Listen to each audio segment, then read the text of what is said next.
Hey guys, well, we've got tractor switched out. The Oliver's in the shed, and this is my 1955 Allis Chalmers WD45. We're gonna have to tear the motor apart in this because it's got antifreeze in the crankcase. I'm not sure what we're gonna find, but I'm guessing we're gonna have to tear it down quite a ways. Yay.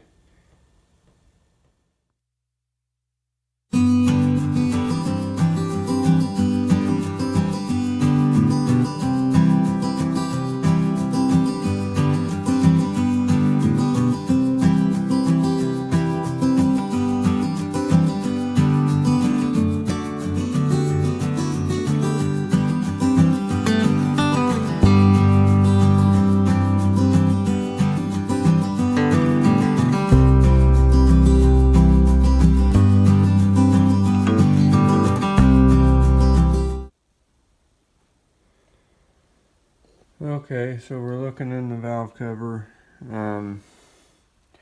There's one of the freeze plugs. There's the other. They don't appear to have any coolant leaking there. Apparently it's been losing some for a while, and I didn't realize it, but it wasn't enough to show up in the oil yet, but it's definitely got some condensate, or some milky sludge stuff in the valve cover. So we'll drop the pan next and see what we can see down there.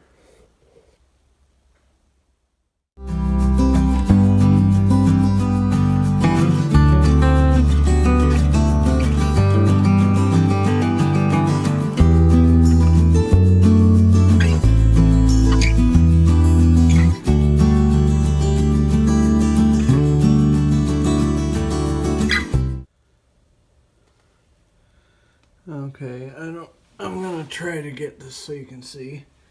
That is the number 3 sleeve, and you can kind of see, focus, there we go. There is some coolant there on the bottom of that sleeve, and there is a little trail running down the side of it. So it looks like we're gonna have to tear this thing all apart, pull the sleeves out.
Okay, now that we got the head off, there's a couple interesting things I didn't notice before when I had this part a few years ago.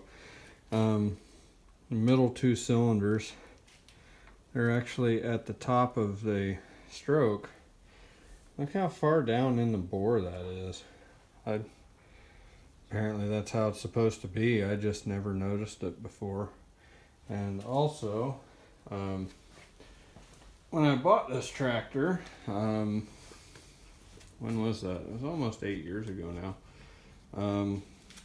They told me that it had been overhauled back in the 80s and that they had put the big bore pistons in it.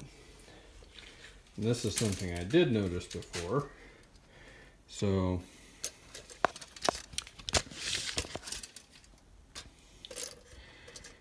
stock, these are 4-inch. So we're going to line up on that side. And we're 4-inch. So usually the oversized pistons are 4 1/8. So this still has standard pistons in it, even though it's supposed to have the oversize. Either that or it never actually got overhauled. So I don't know.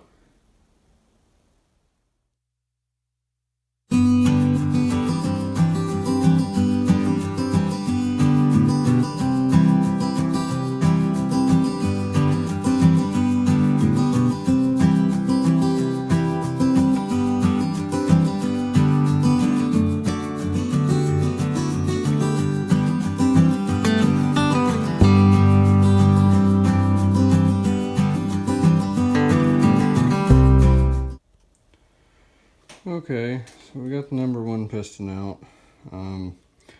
The bore I don't think looks that bad. I think it could just have a hone run through it, and I think it would be good to go again. The piston, my dirty fingerprint there. The piston, you can see, has some scratches on it. It's got quite a bit over here. I don't really like that, so I sprung a leak. I don't really like that, but I can't say that I won't put them back in. The bearings definitely look kind of rough. But another thing I found that's a little interesting, according to the book and everything I can read online, WD45s were not supposed to have shims on the rods. Well, that and that, those are shims. So why are they there? That is a good question. I don't know. So anyway, the other 3 pistons are going to come out. I'll keep everything in order, and we'll start pulling sleeves, I guess.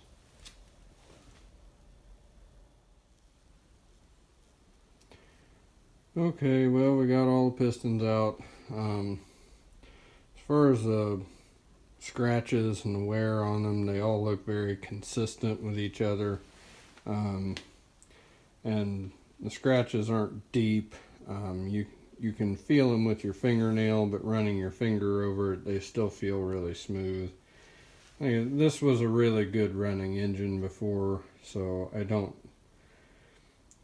think there's anything that wrong with the pistons as far as that goes. It did carry decent oil pressure, so I'll think about putting rod bearings in it. I'm not sure yet.